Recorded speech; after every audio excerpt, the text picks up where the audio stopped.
Hello people, welcome again to this channel. So today we'll talk about Instagram application, and I would like to show you the way how you can turn on the quiet mode on your Instagram application.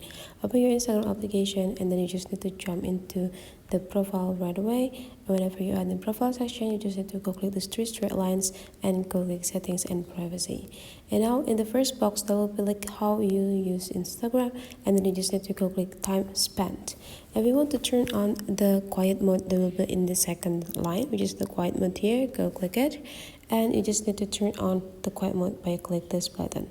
And then you can also adjusting the days when you want to apply this quiet mode into your account, and you can also set the time here. So since this quiet mode is mostly used to set the time when you cannot receive any notification, so you just need to make sure that you applied it into the time that you want.